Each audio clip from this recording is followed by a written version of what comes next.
quero saudar os irmãos com a gloriosa paz do Senhor Jesus. Temos a imensa satisfação de estarmos reunidos mais uma vez para prestar um culto ao Senhor Jesus Cristo. Damos graça a todos os irmãos que, tendo a possibilidade, está nos assistindo em seus lares, e agradecemos também a oportunidade de mais uma vez estar com todos os irmãos. Meus amados, nós vamos orar para que Deus possa nos abençoar nesta noite de maneira poderosa. E logo em seguida estaremos ouvindo os nossos hinos congregacionais. Bendito Deus, graças te damos, ó Senhor, por tudo que tens feito e pelo que vais fazer, Senhor, nas nossas vidas, nesta noite especial, nesta noite que tu preparaste, Senhor, para que cada um de nós, reunidos, Senhor, aqui na igreja e também em cada um dos seus lares, para que possamos, ó Pai, te adorar em espírito e em verdade, a render-te, ó Senhor, a glória devida neste santo e precioso lugar. Deus amado, toma conta, Senhor, de todas as vidas, Senhor, que estão, ó Pai, se reunindo neste momento, nos seus lares, fazendo de pequenas igrejas neste momento, para que todos juntos, Senhor, possamos te adorar, Senhor, em espírito e em verdade. Deus amado, damos-te graça, Senhor, mais uma vez, em no nome de Jesus. Vamos ouvir, meus amados irmãos, os hinos congregacionais. Se entregue em louvor a Deus. Oh, glorificado seja o teu nome.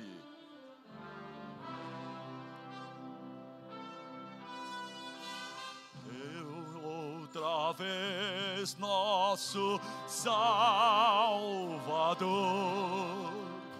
quem dera hoje vir para reinar com poder e amor. Quem dera hoje vir. Já por sua esposa vem esta vez, que o espera em coração,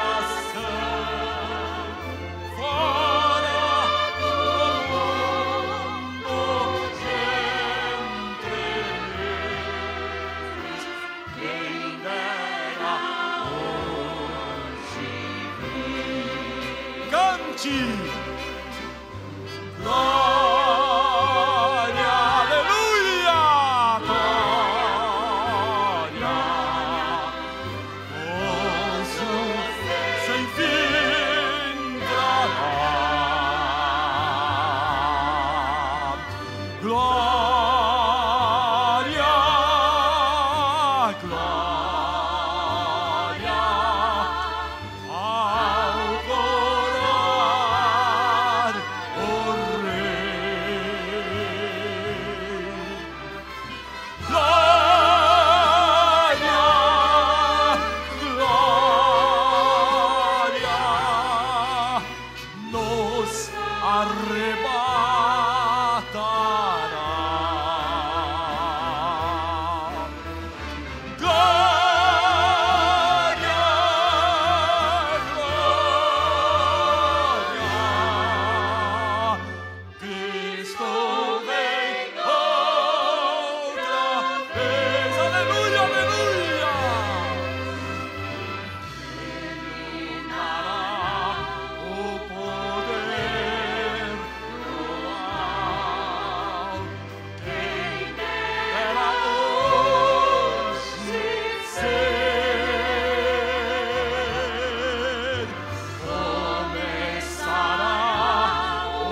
Graças a Deus pelo excelente louvor que ouvimos neste momento. Meus amados irmãos, eu convido a todos para nós fazermos a leitura bíblica oficial nesta noite, que se encontra na primeira carta que escreveu Coríntios, no capítulo de número 15. Estaremos fazendo a leitura de 2 trechos deste grande capítulo, deste abençoado capítulo, do verso 1 até o verso de número 8, e depois do verso 12 ao 19. Leiamos. Também vos notifico, irmãos, o evangelho que já vos tenho anunciado, o qual também recebestes e no qual também permaneceis, pelo qual também sois salvos, se o retiverdes tal como vô-lo tenho anunciado, se não é que crestes em vão. Porque primeiramente vos entreguei o que também recebi, que Cristo morreu por nossos pecados, segundo as Escrituras, e que foi sepultado e que ressuscitou ao 3º dia, segundo as Escrituras, e que foi visto por Pedro e depois pelos 12. Depois foi visto uma vez por mais de 500 irmãos, dos quais vive ainda a maior parte, mas alguns já dormem também. Depois foi visto por Tiago, depois por todos os apóstolos, e por derradeiro de todos, me apareceu também a mim como a um abortivo, porque eu sou o menor dos apóstolos, que não sou digno de ser chamado apóstolo, pois persegui a igreja de Deus. Rapidamente no verso 12. Ora, se prega que Cristo ressuscitou dos mortos, como dizem alguns dentre vós que não há ressurreição de mortos? E se não há ressurreição de mortos, também Cristo não ressuscitou. E se Cristo não ressuscitou, logo é vã a nossa pregação e também é vã a nossa fé. E assim somos também considerados como falsas testemunhas de Deus, pois testificamos de Deus que ressuscitou a Cristo, ao qual, porém, não ressuscitou, se na verdade os mortos não ressuscitam. Porque se os mortos não ressuscitam, também Cristo não ressuscitou. E se Cristo não ressuscitou, é vã a nossa fé, e ainda permaneceis nos vossos pecados. E também os que dormiram em Cristo estão perdidos. Se esperamos em Cristo só nessa vida, somos os mais miseráveis de todos os homens. Mas agora Cristo ressuscitou dos mortos e foi feito as primícias dos que dormem. Amém. Meus amados irmãos, nós vamos orar neste momento por todos os enfermos que têm sido acometidos por essa grande enfermidade que é o Covid-19, que tem assolado muitas famílias.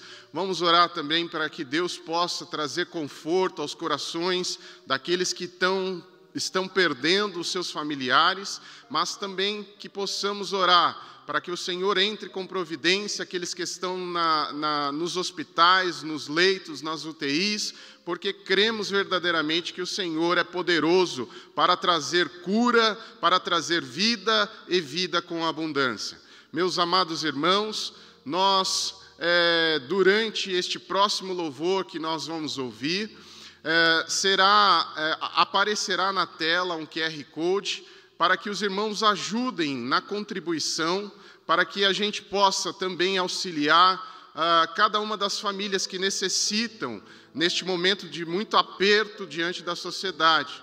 Mas, amados irmãos, eu quero, juntamente com os irmãos, me solidarizar com todos os irmãos que estão desempregados, e eu quero te trazer uma mensagem, que Deus é Deus de portas abertas, mas também é Deus de portas fechadas. E é por isso que vamos orar neste momento, para que o Senhor entre com providência sobrenatural para a vida de cada uma das famílias. Oremos. Bendito Deus, neste momento, Senhor, nós intercedemos por cada uma das vidas, ó Senhor, que estão acometidas, Senhor, pela enfermidade do Covid-19 e por qualquer outra enfermidade. Nós, Senhor, somos sabedores de que Teu Filho é o médico dos médicos, que tudo aquilo que pedirmos no Seu nome, crendo, será feito. Deus amado, abençoa, Senhor, as famílias que estão passando por dificuldades, que estão passando, Senhor, por desolações. Ó Deus amado, conforta o coração dos enlutados. Deus bendito, entra, Senhor, com providência aqueles, Senhor, que estão desesperados, ó Pai, porque estão, ó Deus, com as portas fechadas, com as finanças destruídas. Mas, Senhor, nós cremos, Senhor, na Tua palavra. Nós cremos, Senhor, na promessa da Tua palavra. Entra, ó Deus, com providência, Senhor, na vida de cada um destes, Senhor, que estão nos ouvindo agora, para que, ó Deus, eles possam testificar dos Teus feitos, Senhor, para a vida de todos nós. Deus amado, abençoa, Senhor, neste momento em que os Teus filhos irão participar voluntariamente desta adoração, que é a contribuição para a casa do Senhor, que irão, ó Pai, manifestar dízimos e ofertas. Deus, abençoa cada uma dessas vidas, em no nome de Jesus. Amém. Vamos ouvir mais um louvor para adorarmos ao Senhor.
Meus amados irmãos, agora neste momento que vamos meditar um pouco mais da palavra do Senhor, antes disso eu quero avisar a todos os irmãos que nos estão acompanhando pelo nosso canal do YouTube, na adelapa.com também, que, meus amados irmãos, se você tiver um pedido de oração, uma necessidade, escreva no chat. Nós teremos irmãos que estarão anotando os seus pedidos de oração para que nós possamos apresentar ao nosso Deus e temos certeza que Ele será socorro bem presente na hora da angústia.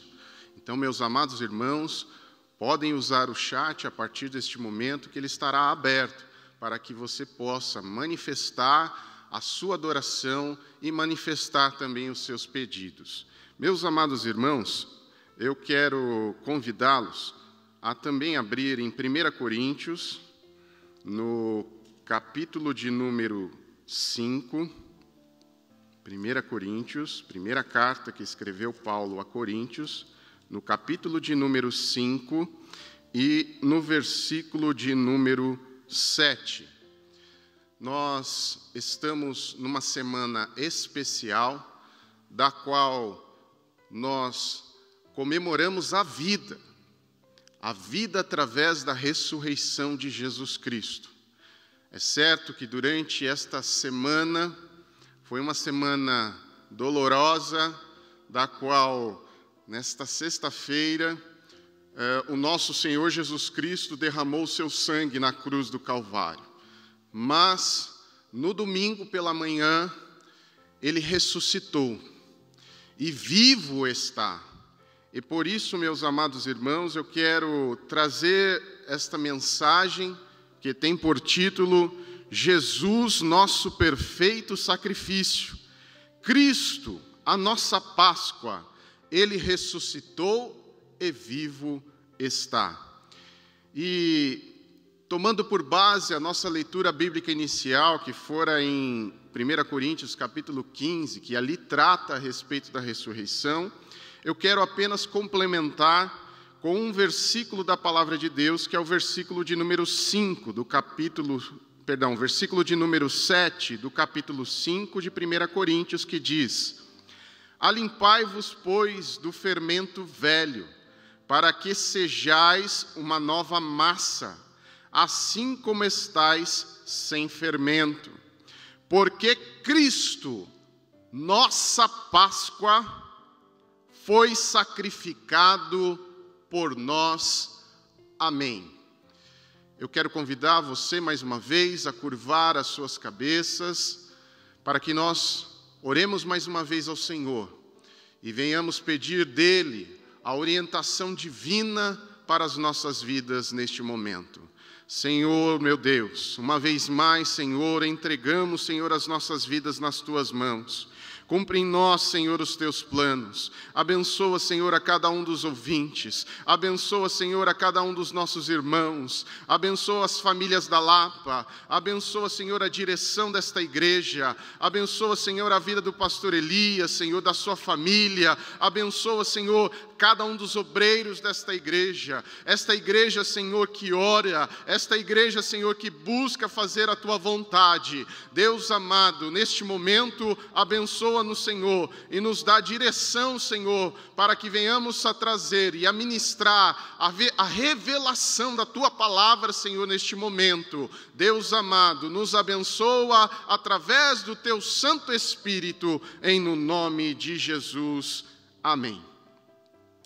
Meus amados irmãos, é importante que venhamos a saber que esta data que nós estamos a comemorar, a Páscoa, em que muitos o têm esperado por conta de ovos de Páscoa, de chocolates, que têm aguardado, por muito tempo, mas não têm associado o verdadeiro significado da Páscoa. E é importante que nós não venhamos a esquecer deste verdadeiro significado. Durante a mensagem, nós vamos ressaltar a importância que é crer na ressurreição de Cristo. É certo que é muito gratificante quando nós nos reunimos no final do ano para aprendermos um pouco mais sobre o nascimento virginal de Cristo Jesus. Muitos estudiosos vão dizer que não fora no final do ano, que fora no período de abril, mas isso não importa. O importante é o personagem principal, que é Jesus Cristo.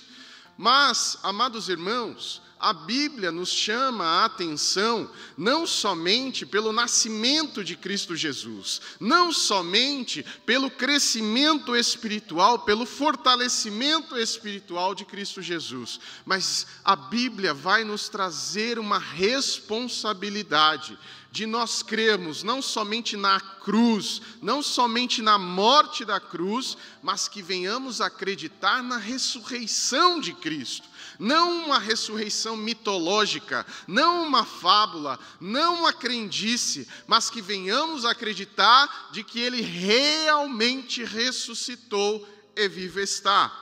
E eu quero introduzir este nosso ensino nesta noite, neste culto de ensino, algumas informações preliminares a respeito da Páscoa. Então, a Páscoa, ela teve o seu início com um propósito de Deus para a libertação do seu povo, o povo hebreu que estava cativo no Egito, por um período que já completava quase 430 anos. É certo que no início deste período, quando José do Egito era governador, os hebreus gozavam de uma benesse, porque estavam em terras boas, para que pudessem manter a sua função de pastores, de ovelhas, de gado em geral, e eles foram para a terra de Gósen, e lá passaram um período da qual eles se multiplicaram e foram muito abençoados. Mas é certo, amados irmãos, que anos se passaram, e governos egípcios foram se mudando, e pela multiplicação do povo hebreu, alguns governantes egípcios foram encarando que os hebreus se tornaram um volume muito grande naquela nação, e que poderia ameaçar a soberania do povo egípcio. Mas nós vemos que alguns faraós foram aparecendo e foram apertando a situação. E aquilo que era gozo no início passou a ser uma labuta e uma opressão muito grande, porque passa a ser um cativeiro, passa a vir uma escravidão. Eles vão utilizando o povo hebreu para erigir as suas pirâmides, para fazer grandes obras, e vão trazendo muita dor e muito sofrimento a este povo hebreu.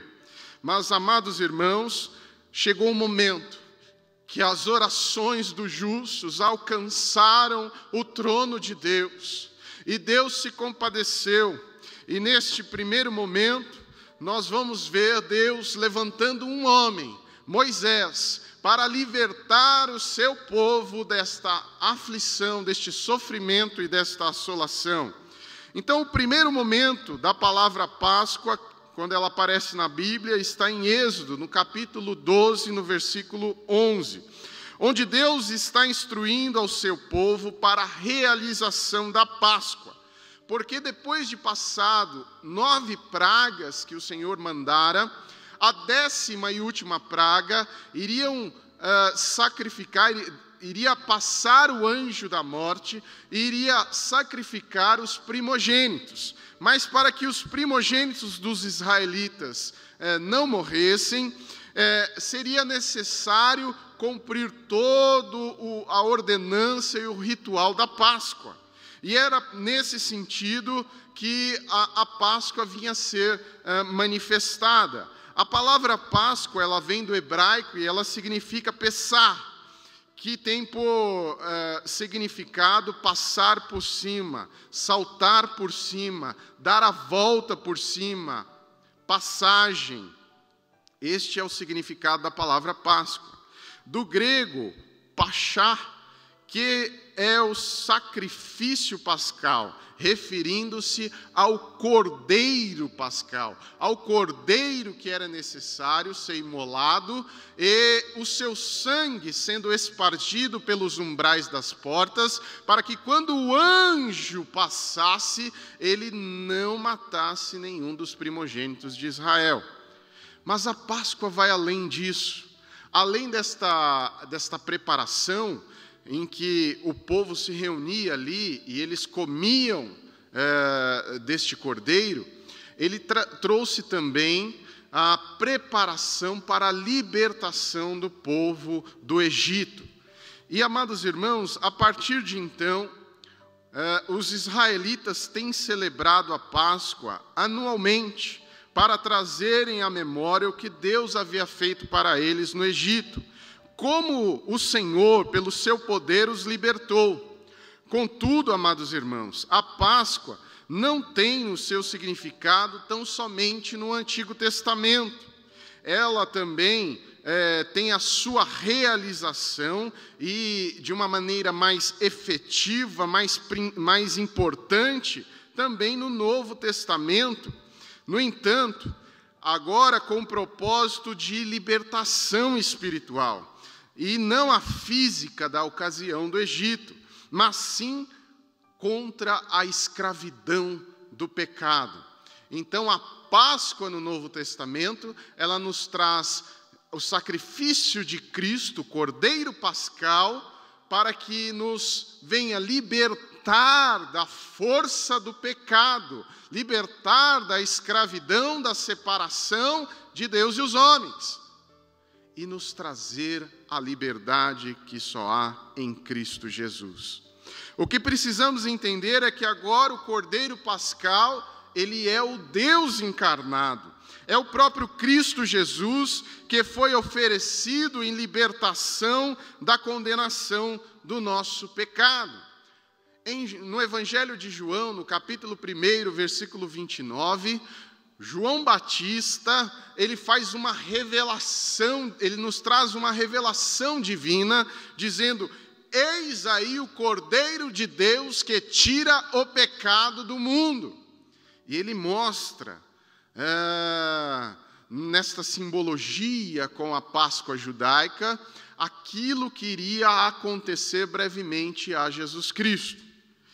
Nos falta palavras, muitas das vezes, para descrever tão grande é esta obra da salvação através do sacrifício de Cristo na cruz do Calvário.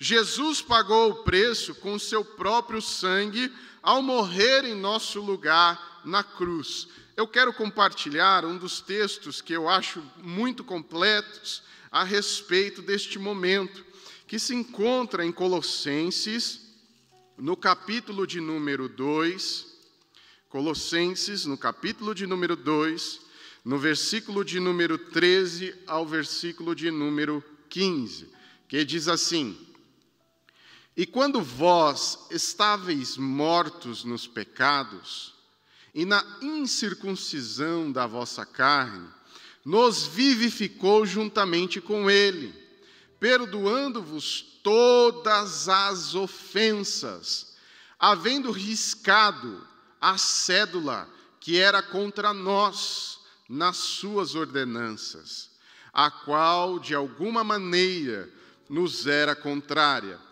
e atirou do meio de nós, cravando-a na cruz, e despojando os principados e potestades, e expôs publicamente, e deles triunfou em si mesmo.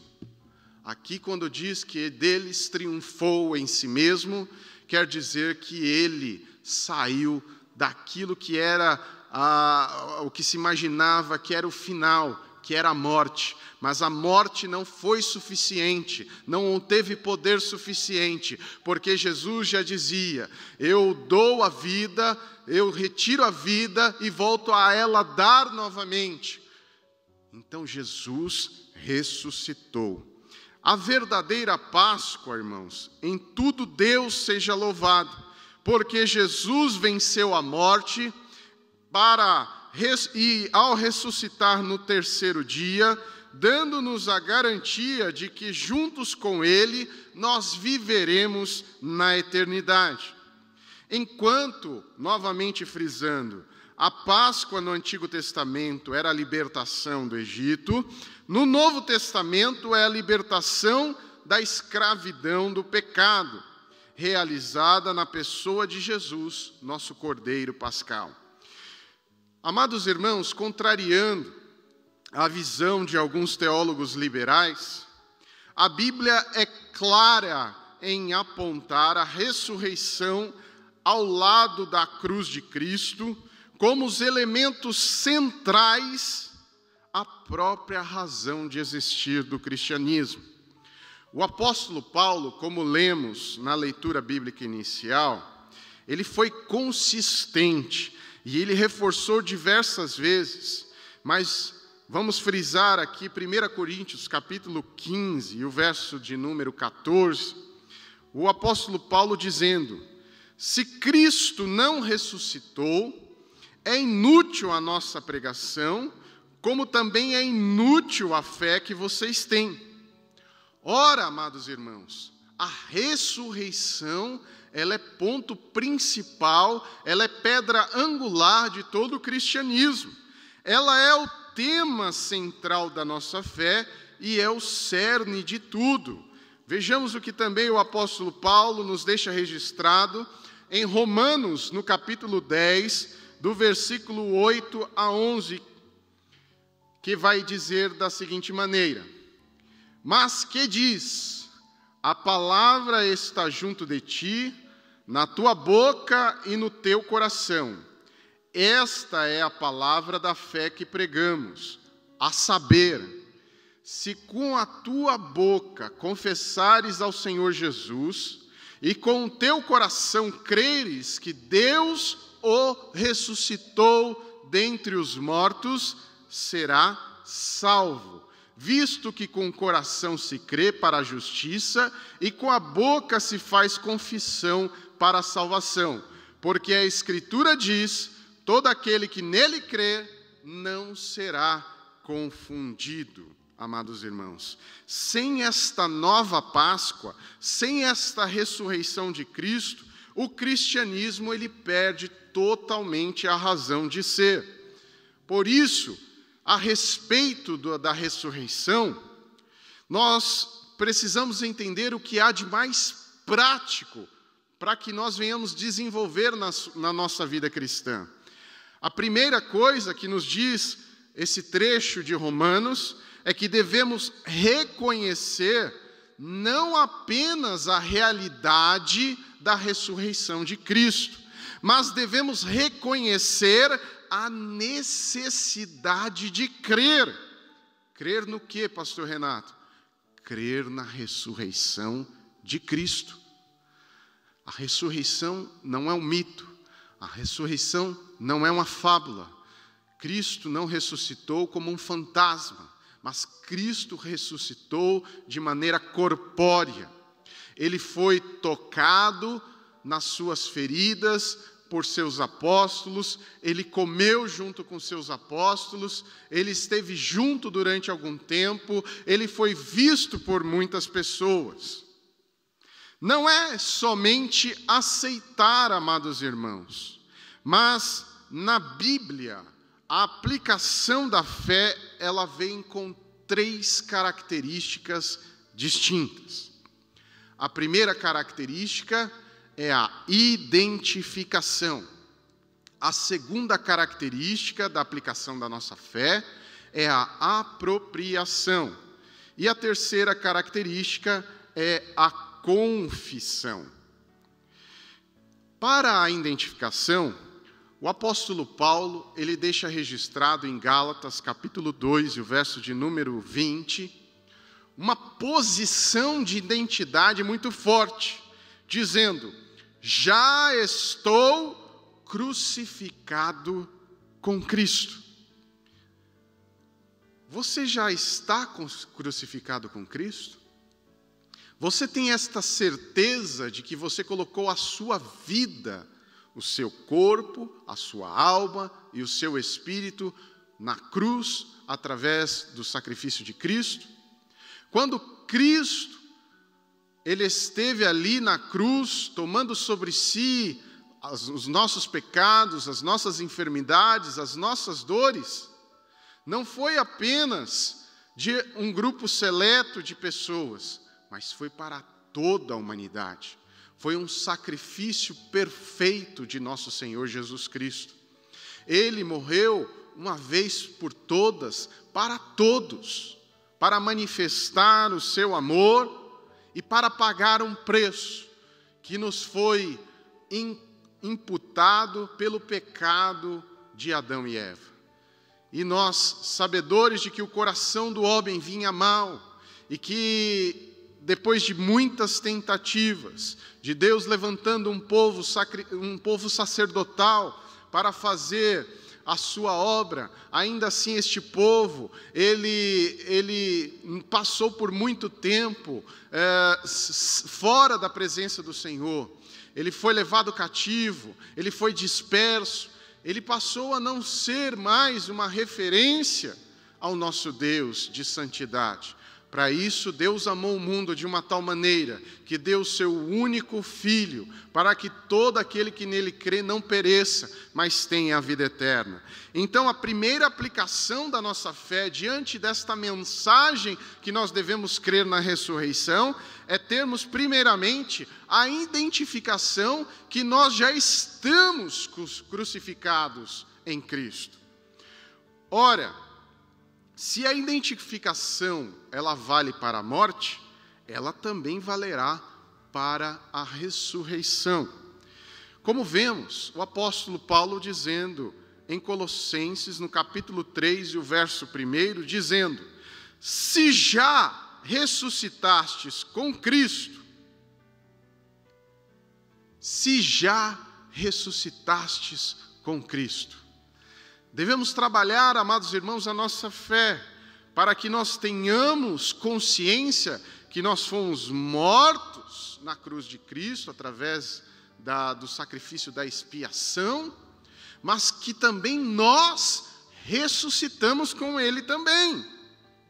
E nós devemos ter esta identidade de fé, para que o símbolo da nossa identidade possa ser manifestado também a todos os homens. Um desses símbolos da nossa identidade é relacionado ao batismo. O batismo, ele tem esta simbologia de quando nós somos imergidos na água, nós deixamos, nós mortificamos, nós ali encerramos o velho homem, e quando somos tirados da água, nós vivemos a nova vida de Cristo. Então, nos chama uma responsabilidade, é um caminhar de uma novidade de vida. Mas, amados irmãos, nós devemos nos apropriar desta fé, porque esta identidade, ela também é progressiva. Vejamos em Filipenses, no capítulo de número 3, e o versículo de número 11 ao versículo de número 14, para ver se de alguma maneira eu possa chegar à ressurreição dos mortos. Não que já tenha alcançado ou que seja perfeito, mas prossigo para alcançar aquilo para que fui também preso por Cristo Jesus. Irmãos, quanto a mim, não julgo que o haja alcançado, mas uma coisa faço, e é que, esquecendo das coisas que atrás ficam e avançando para as que estão diante de mim, prossigo para o alvo, pelo prêmio da soberana vocação de Deus em Cristo Jesus. Meus amados irmãos, de alguma maneira eu possa chegar à ressurreição dos mortos. Nós devemos apropriar-nos da ressurreição em Cristo. Nós devemos crer realmente que Ele ressuscitou. E, amados irmãos, por fim, como eu disse, a primeira é a identificação. Nós devemos crer que já estamos ressuscitados com Cristo, que nós já ressuscitamos com Ele, que nós devemos ter a nossa apropriação, que a todo tempo, a todo dia de nossas vidas, venhamos a estar presentes na ressurreição de Cristo Jesus. Mas também é importante a confissão, como nós já lemos aqui a respeito de Romanos, no capítulo 10, que diz que se com a tua boca confessares, e se com teu coração creres na ressurreição de Cristo, serás salvo. Então, amados irmãos, é preciso confessar e é preciso crer. Não adianta apenas confessar sem crer. Não adianta apenas crer sem confessar. É necessário confessar e crer para ser salvo. Bom, afinal de contas, Jesus de Nazaré ressuscitou mesmo de entre os mortos? Podemos crer que Ele está vivo? O que dizem os estudiosos modernos, os céticos? Qual é a postura que eles têm a respeito desta grande verdade que é a ressurreição de Cristo? São 3 as posturas racionais quanto à ressurreição. Nós vimos até o momento a importância de nós crermos, através da palavra de Deus, a respeito da ressurreição. Mas dia após dia somos deparados com muitas falácias, com muitas narrativas, com muitas ideias que às vezes conflitam, às vezes não, certamente conflitam com a palavra de Deus. Mas 3 são as posturas racionais aceitáveis no meio acadêmico, no meio da teologia, a respeito da ressurreição de Cristo. A primeira, da qual nós partilhamos, são os que acreditam na ressurreição e afirmam ser possível verificar a sua historicidade. A segunda, da qual também respeitamos, mas não refere-se ao credo de nossa fé, são os que negam por completo, porque o Deus deste século cegou o entendimento deles para que não possam ver o grande milagre que é a ressurreição de Cristo Jesus. Mas há aqueles que, em cima do muro, negam parcialmente e acreditam no seu impacto, mas negam a realidade histórica. Para alguns deste grupo, a ressurreição é um distante elemento de fé, que não poderá jamais ser verificado historicamente. Portanto, nunca poderão afirmá-lo ou desmenti-lo, aceitando apenas a fé. É louvável, mas a Bíblia nos chama a atenção que nós devemos ser frio ou quente, mornos seremos vomitados da boca do Senhor. E aqui, amados irmãos, nós temos que estar preparados, como o apóstolo Pedro nos dizia na sua primeira carta, para trazer a razão de nossa esperança a todo aquele que nos perguntar. A razão de nossa esperança é Cristo. Temos a palavra do Senhor como nosso guia de fé, mas nós precisamos estar preparados para trazer a razão de nossa esperança. Porque nós vamos enfrentar, amados irmãos, teorias de teologias liberais, como, por exemplo, em 1835, David Frederick Strauss, ele, na sua obra Teoria Revolucionária sobre a Ressurreição de Jesus, ele vai afirmar, dizendo: a raiz da fé em Cristo encontra-se na certeza da sua ressurreição. Libertado por intermédio da sua ressurreição do reino das sombras e da morte, e sendo, ao mesmo tempo, elevado acima da esfera terrena da humanidade, ele havia sido transportado às regiões celestiais, assumindo assim seu lugar à direita de Deus. Parece ser uma frase boa, né? Mas assim como nós pegamos algumas frases boas ali no livro de Jó, dos amigos de Jó, que são ironias, que são frases que não são calcadas pela verdade da palavra de Deus, pela ortodoxia da palavra de Deus. Mas Strauss, ele procurou adequar a visão do racionalismo ao iluminismo. Tentou explicar a ressurreição sem qualquer noção de milagre, dizendo que Jesus só ressuscitara na imaginação dos discípulos. Na mesma linha de Strauss, seguiram diversos teólogos europeus. O maior deles foi Rudolf Bultmann, que por 30 anos defendeu esta visão.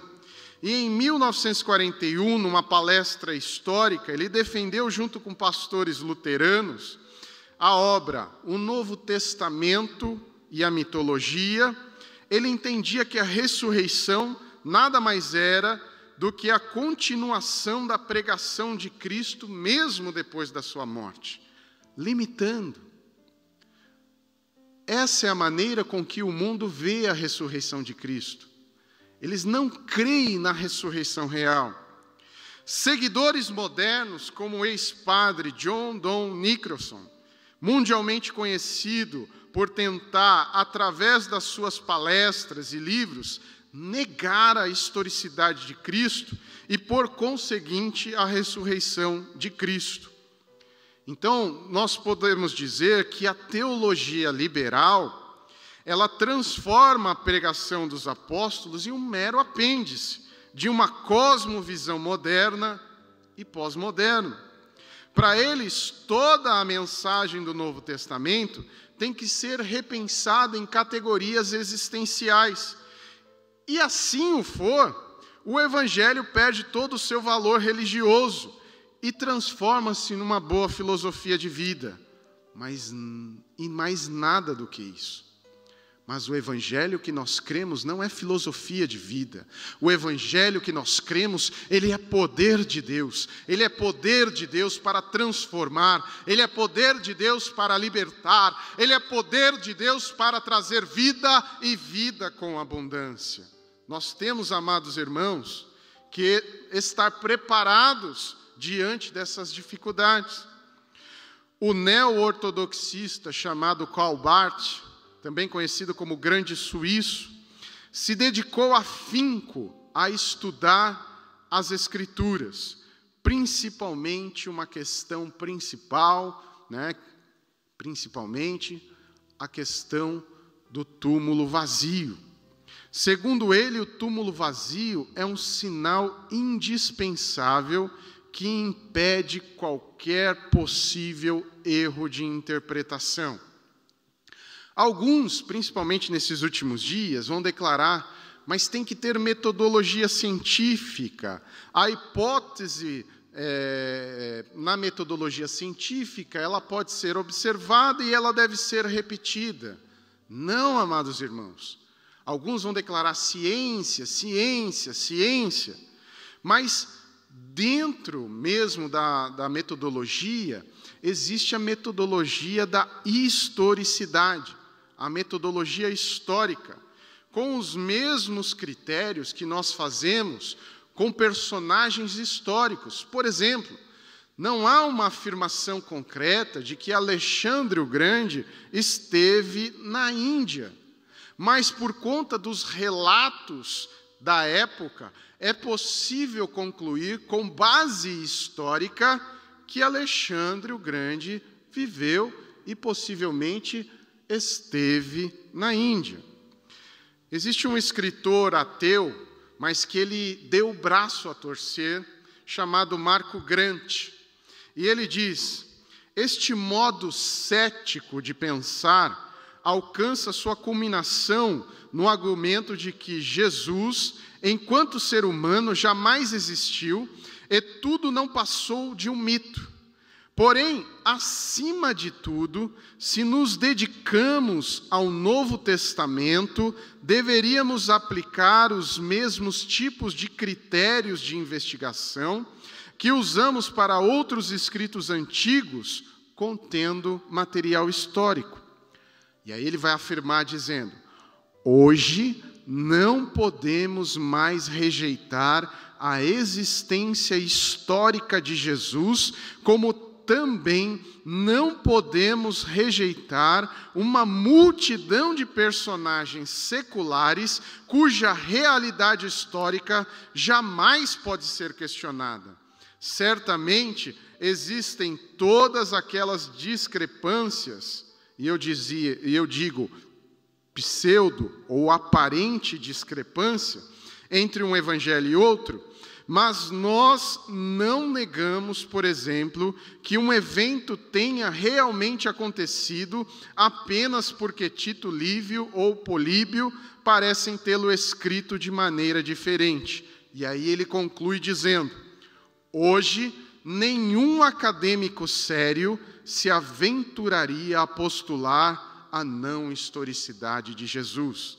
Então, Jesus, ele é consenso, inclusive até nos ateus, da sua historicidade.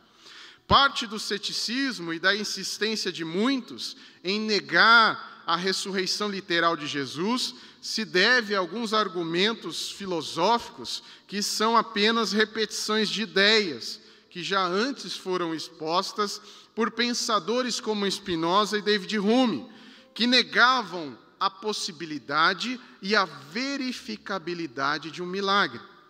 Por outro lado, amados irmãos, notamos que a verificação de um evento passado como este, que está narrado nos evangelhos, não se dá através de métodos laboratoriais, nem por medicina forense, mas através da investigação, das investigações próprias da história.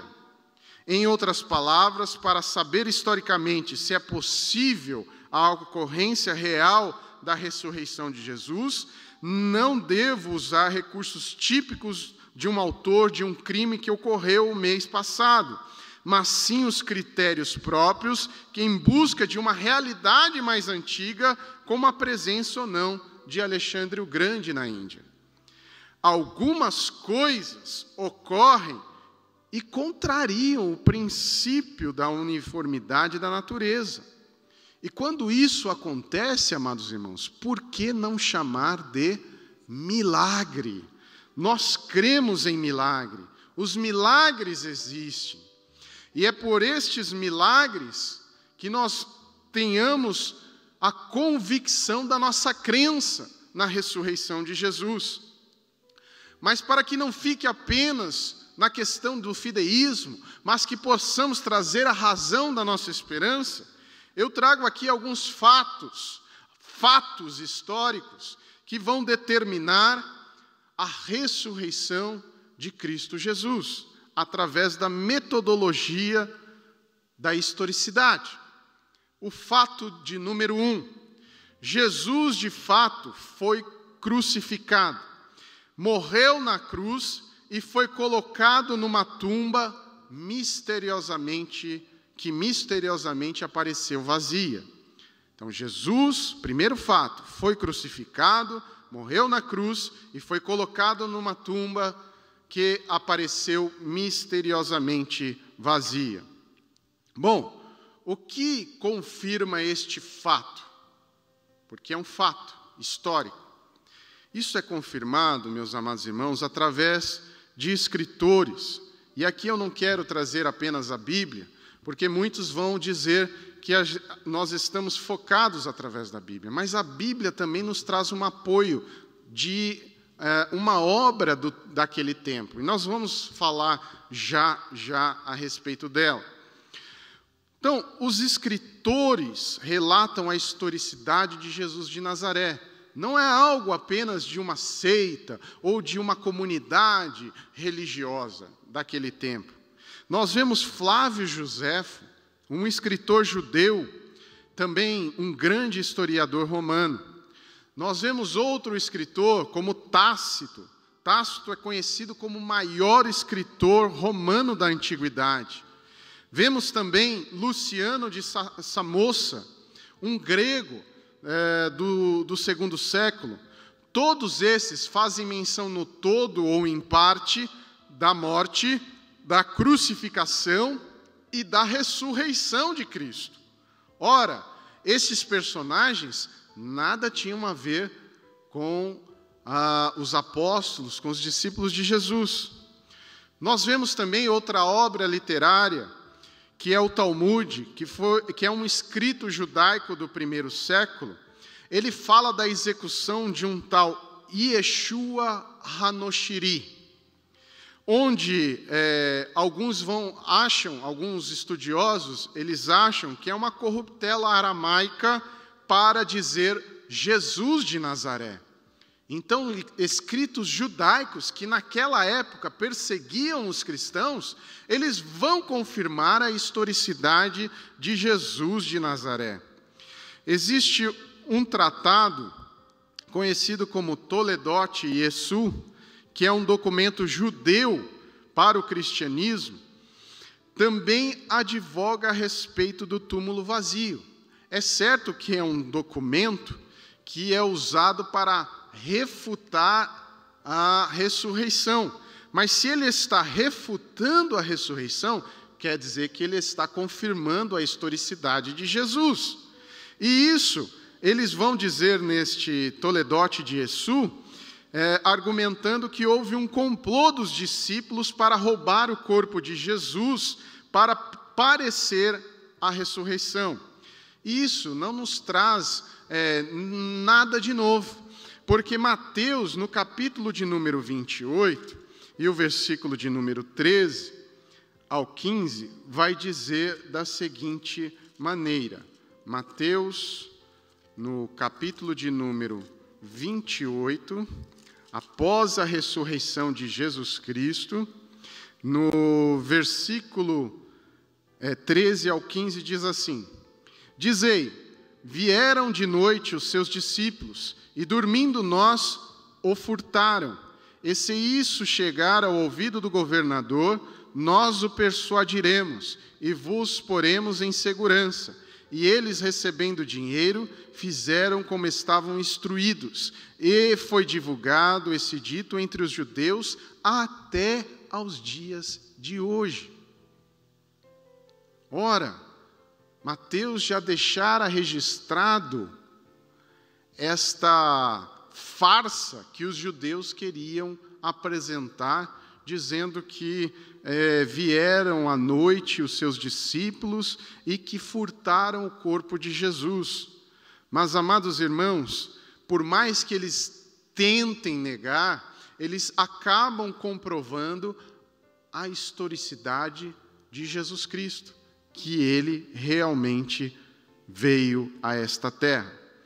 Existe uma pedra no museu exposto na França, chamado de a Pedra do Decreto de Tibério, que ela data de 41 depois de Cristo, em que aqueles que removessem o corpo de um túmulo recebiam a morte.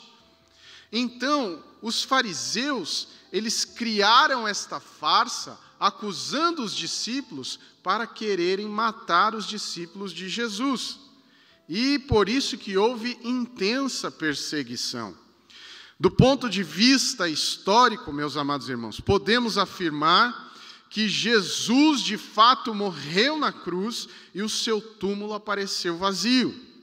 Esse é o critério, na metodologia da historicidade, conhecido como atestação múltipla, muito utilizada pelos historiadores, ou seja, a existência de fontes independentes e antigas que atestam para o mesmo fato.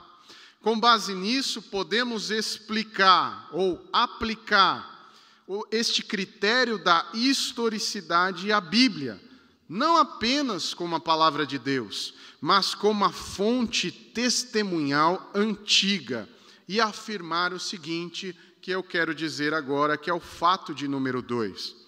Então, o fato de número 2 nos diz: muitos depoimentos do Novo Testamento são baseados em fontes diferentes e independentes umas das outras. Pode ser, amados irmãos, que nós tenhamos uma visão errada da Bíblia, onde que podemos achar que a Bíblia foi escrita com uma reunião ou principalmente o Novo Testamento, né, com os discípulos de Jesus e alguns dos seus seguidores que escreveram a palavra do Senhor, que eles se reuniram e tinha um supervisor único ali editando o que eles estavam falando. Mas não é nada disso. Cada um dos escritores do Novo Testamento, se valeu das suas próprias fontes. Isso vale tanto para os evangelhos sinóticos, por mais similaridade que existam entre Mateus, Marcos e Lucas, mas cada um deles se valeu da sua própria fonte de informação. Embora eles compartilhem essa fonte comum, eles possam servir de base de um ao outro, como é o caso, por exemplo, do Evangelho de São Marcos. O Evangelho de São Marcos, ele foi o primeiro dos evangelhos, e ele serviu como base para o Evangelho de Mateus e o Evangelho de Lucas. Ainda assim, eles seguem caminhos independentes de investigação, de testemunho, que aconteceu naqueles dias de Jesus.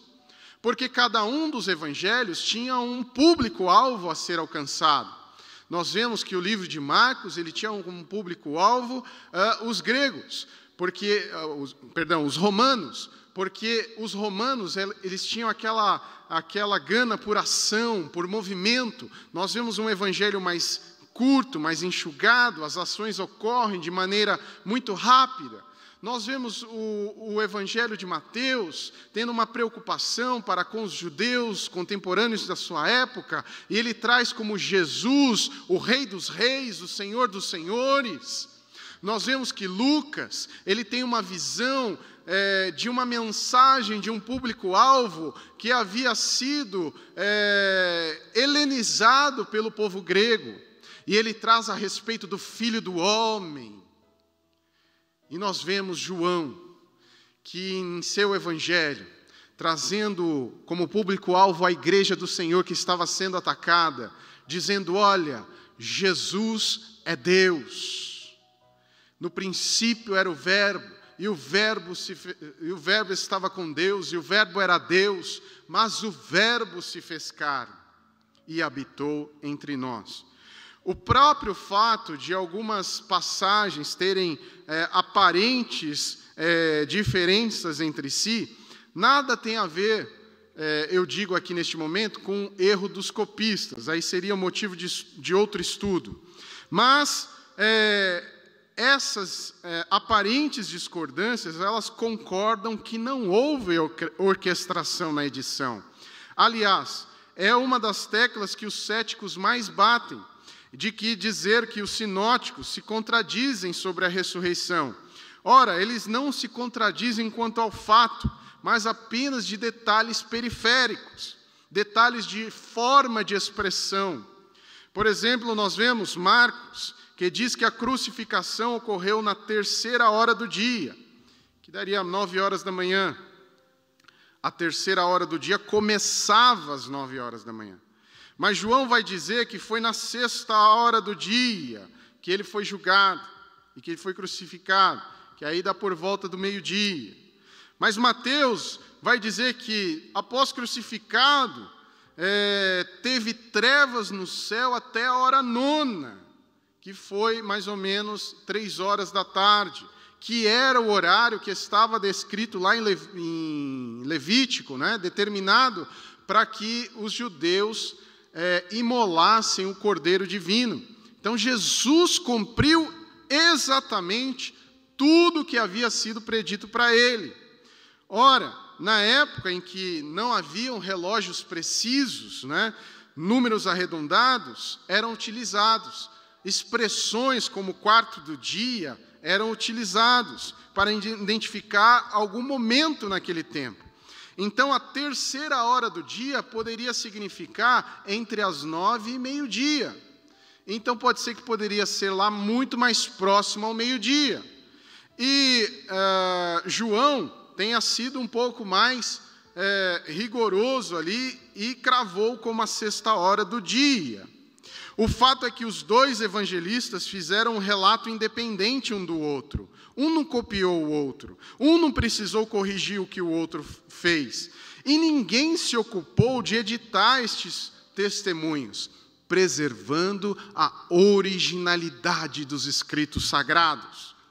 Pelo critério da atestação múltipla, as pequenas e aparentes contradições entre os evangelhos apontam para o fato de que todos estavam reportando um fato real, a partir de fontes independentes e não a partir de um depoimento arranjado, como se fossem testemunhas compradas diante de um tribunal.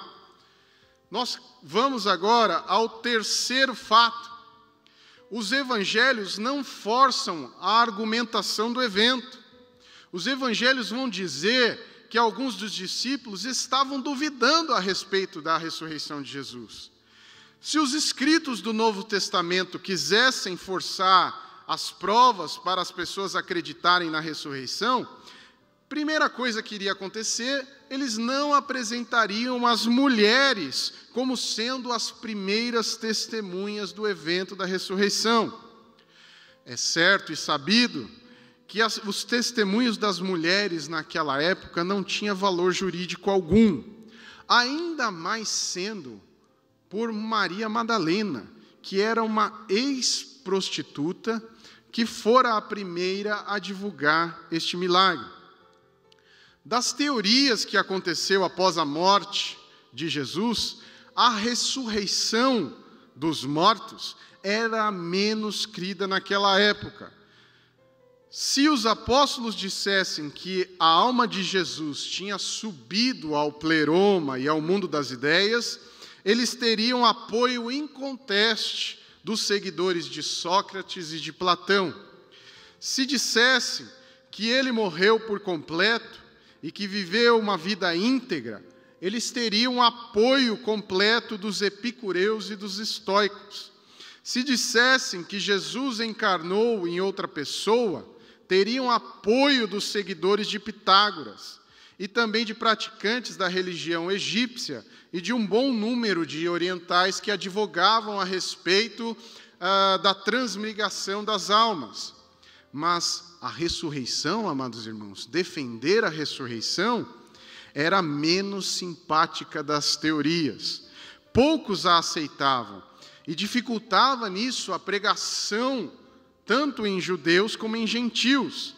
Lembrando que para os judeus, eles só acreditavam na ressurreição do corpo depois do julgamento final, no dia do juízo, mas não no soerguimento contemporâneo de alguém que estivesse morto.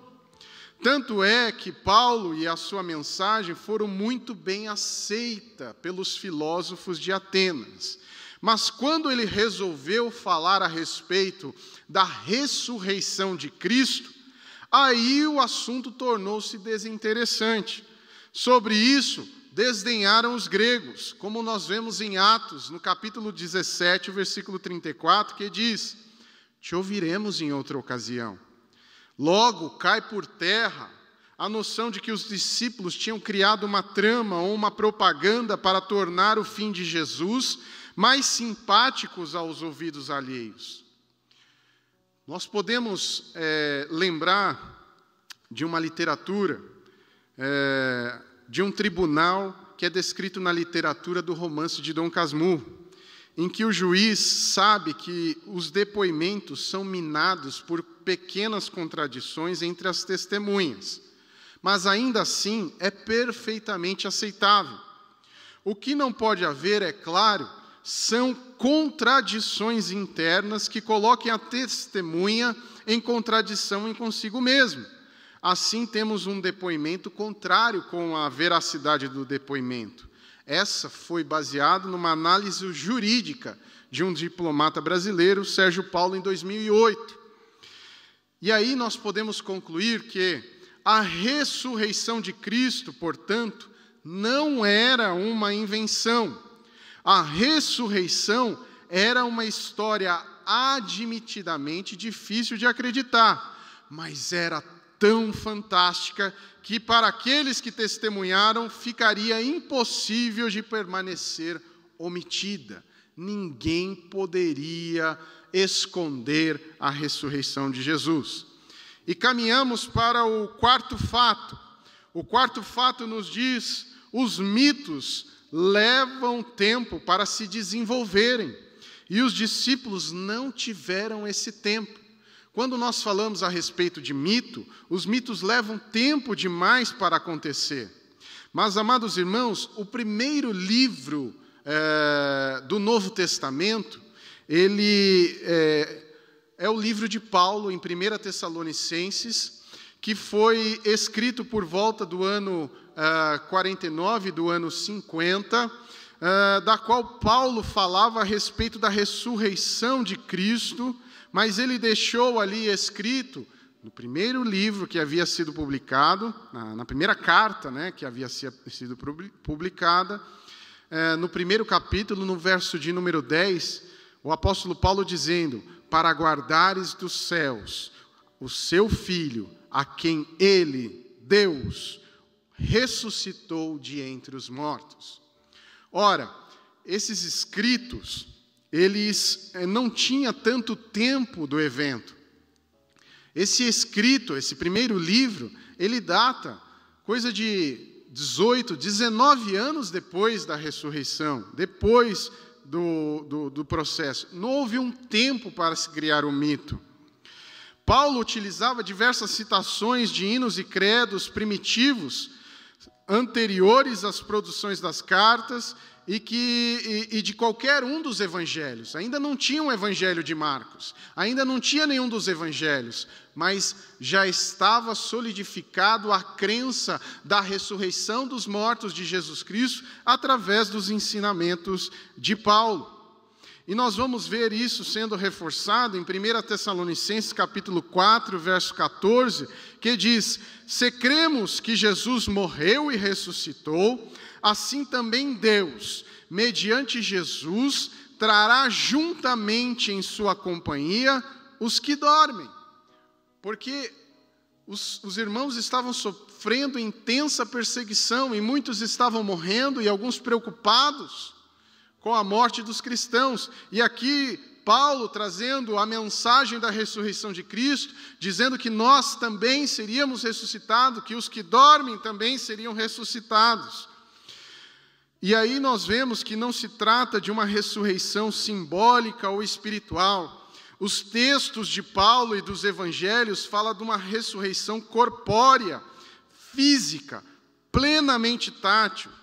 Na nossa leitura oficial desta noite, o apóstolo Paulo desafiou os leitores ali em 1 Coríntios capítulo 15, dizendo que, olha, existem mais de 500 pessoas que viram o Senhor ressuscitado e que viram ascender aos céus, e que dessas 500 pessoas, algumas estavam vivas.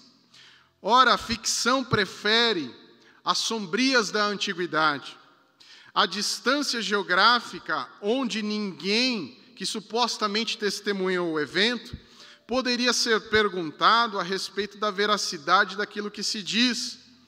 Ainda que venhamos a aceitar a questão do túmulo vazio, alguns poderiam questionar, mas que poderiam ter sido ocorrido algumas outras coisas. Mas nós observamos 3 grupos de pessoas envolvidas naquele momento: os soldados romanos, os judeus e os discípulos de Jesus. É completamente sem sentido imaginar que os romanos tivessem qualquer razão plausível para levar o corpo do túmulo. A sua missão era trazer apaziguamento para as províncias, deixá-la calma. O sumiço do corpo de Jesus, além de contrariar a vontade de Pilatos, causaria um grande transtorno para os soldados. Como eu disse aos irmãos, já tinha-se um edito de que quem movesse o corpo dos sepulcros, eles teriam pena de morte. Então seria algo muito ruim para os soldados. Para os judeus, não teria razão nenhuma para levar o corpo de Jesus. Foram eles mesmos que pediram a Pilatos que selassem o túmulo e que colocassem soldados para guardar este túmulo. Eles não queriam dar nenhum indício para o depoimento da ressurreição. E os discípulos, amados irmãos, se eles fizessem tal barbárie, eles não iriam suportar tudo aquilo que eles vieram suportar depois, com o sofrimento de crer numa mentira. Então eles não roubaram o corpo de Cristo. E eles só enfrentaram a morte, enfrentaram o sofrimento, porque eles criam que Jesus Cristo ressuscitou de entre os mortos. É claro que poderiam dizer, mas isso foi uma loucura. Mas, amados irmãos, loucura não é vírus que sai contaminando todas as pessoas que estão ao seu lado. Mas, se os discípulos fossem loucos, nunca teriam criado uma crença tão afinada e harmônica acerca da ressurreição do carpinteiro de Nazaré. E caminhando agora para o final do nosso ensino, nós devemos também lembrar do apóstolo Paulo não ter perdido a sua sanidade, a sua erudição, mesmo nas últimas cartas que temos de sua autoria, onde ele sustenta a ressurreição de Jesus. Por fim, dizer que as alucinações que aparecem de forma fantasmagórica, ela não come com as pessoas, ela não deixa ser tocada durante muito tempo, ela não mostram as cicatrizes, não pedem para que estejam juntos, como foi o caso de Jesus e de seus discípulos. Em Atos, no capítulo 1, do versículo 3 ao 4, temos a afirmação de que Jesus ressurreto permaneceu com aquelas pessoas por aproximadamente 40 dias, ensinando, comendo e permitindo-se ser tocado por eles. Esses relatos da Bíblia são tão lúcidos que não abrem margem alguma para ser uma ilusão. Aliás, os discípulos sabiam muito bem a diferença entre mito e realidade. Vamos observar isso na carta que escreveu Pedro, no capítulo de número 1, verso de número 16, é emblemático este texto, que diz: de fato, não seguimos fábulas engenhosamente inventadas. Quando lhes falamos a respeito do poder e da vinda de nosso Senhor Jesus Cristo, ao contrário, nós fomos testemunhas oculares da sua majestade. Então, amados irmãos, os evangelhos, eles nos trazem uma concordância, uma originalidade pela sua historicidade, que é inegável até aqueles que são ateus. É por isso que nós devemos exercitar a nossa fé e crer realmente que ao terceiro dia Jesus ressuscitou. Em tudo Deus seja louvado, porque Jesus venceu a morte ao ressuscitar ao terceiro dia, dando-nos a garantia de que juntos com Ele viveremos na eternidade, enquanto a Páscoa no Antigo Testamento é a libertação da escravidão no Egito. No Novo Testamento é a libertação da escravidão do pecado, realizada na pessoa de Jesus. Ele é o nosso Cordeiro Pascal. A instituição deixada por Jesus a todos os cristãos é que celebremos a Páscoa nele, na ocasião da ceia do Senhor, como foi celebrada por ele e seus discípulos na noite em que foi traído, deixando a todos nós a ordenança de trazer tal acontecimento à nossa memória para a sua realização, pois o pão simboliza o corpo, o cálice e o seu sangue. Portanto, não se engane, meu amado irmão, quanto ao verdadeiro significado da Páscoa. Ele em nada está associado ao que muitos comemoram. Não tem nenhuma ligação com ovos, com coelhos, com o Egito, mas com o verdadeiro essência, que é a nossa liberdade contra a força do pecado e para que haja vida através da novidade de vida que nos trouxe a ressurreição de Cristo Jesus. Que Deus vos possa, amados irmãos, trazer mais e mais esta confiança, para que você possa declarar que Jesus Cristo é o Senhor da sua vida, e que Ele tomou sobre si as nossas dores, as nossas enfermidades. O castigo que nos traz a paz estava sobre Ele. Hoje, nesta sexta-feira, que é lembrado o sacrifício de Cristo na cruz do Calvário, Ele tomou sobre si a minha dor, a tua dor, a minha enfermidade, a tua enfermidade, a minha aflição, a tua aflição. Aleluia. Mas, amados irmãos, ao raiar do domingo, no primeiro dia da semana, domingo que é chamado Dominus Dei, o dia do Senhor, Ele ressuscitou,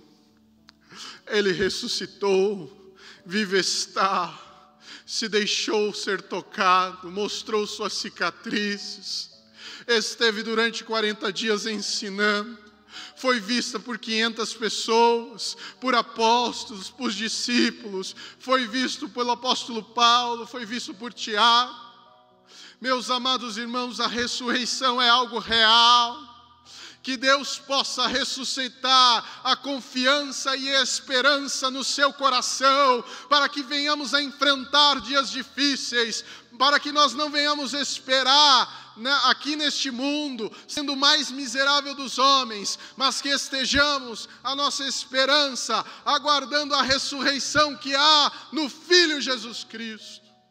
É por isso que eu oro agora, para que Deus possa tomar a vida de cada um de vós, para que vocês creiam, através do sacrifício de Cristo na cruz do Calvário, que Ele é o Senhor dos senhores. Nem a morte parou o nosso Senhor, mas Ele é a vida em abundância. E eu trago agora esta mensagem para você que está nos ouvindo.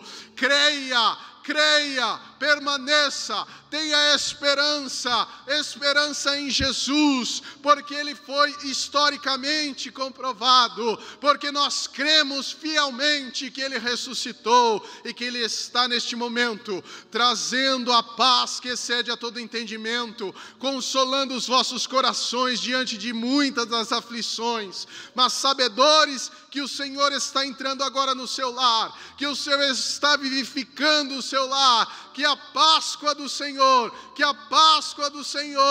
tenha vida e vida com abundância no seu lar neste momento. Vamos orar para que Deus continue a nos trazer a oportunidade de adorá-lo em espírito e em verdade, de manifestar a nossa fé, de crer que Ele ressuscitou e que em breve virá. Jesus em breve virá, e Ele em breve virá para nos levar para estar com Ele por toda a eternidade. Oremos, meus amados irmãos. Grandioso Deus, bendito, santo e poderoso e eterno Pai, sabedores, Senhor, do Teu infinito amor, donde deste, Senhor, o Seu único Filho, único do gênero, para, Senhor, morrer pelos nossos pecados, morrer pelas nossas enfermidades, mas, Senhor, para pagar o grande preço do pecado. Ele derramou o seu sangue que é puro e que é carmesim, para que nós venhamos a ter vida e vida com abundância. Ó Senhor, olha agora, Senhor, os teus filhos que estão desesperados, estão ansiosos, estão com medo, mas, Senhor, traz, Senhor, agora a vida, traz a coragem, traz o sustento, traz a providência, para que os teus filhos possam, ó Pai, crer na ressurreição de Cristo. Cristo em nós, a esperança da glória. Cristo, a nossa Páscoa. Deus vos abençoe, meus amados irmãos, que possamos passar estes momentos. Não deixes que as dificuldades, que o isolamento, que as enfermidades venham te fazer esquecer deste momento, desta semana, que é toda especial, que fala da ressurreição de Cristo Jesus através da Páscoa. Que o Senhor Jesus te abençoe. Amém. Vamos neste momento erguer as nossas mãos aos céus, curvar as nossas cabeças, que o grande amor de Deus o Pai, que a graça consoladora do Espírito Santo e o sacrifício e a ressurreição de Cristo na cruz do Calvário, a sua ressurreição no terceiro dia, esteja e permaneça nos nossos corações, hoje e por toda a eternidade. Todos dizemos amém e amém. Eu vim te dizer que o concerto continua de pé.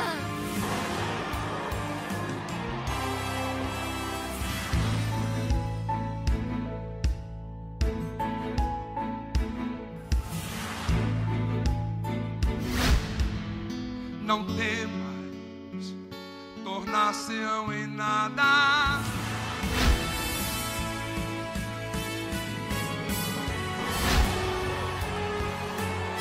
Aleluia! Aleluia! Nada pode calar o adorador. Não existem prisões. Cantando a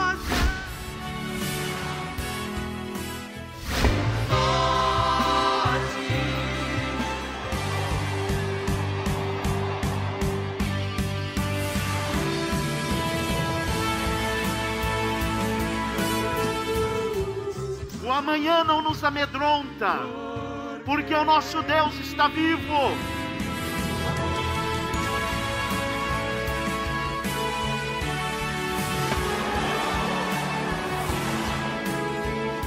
Dá-nos direção. Hoje há oportunidade, amanhã pode ser tarde. Aonde tu vais ficar?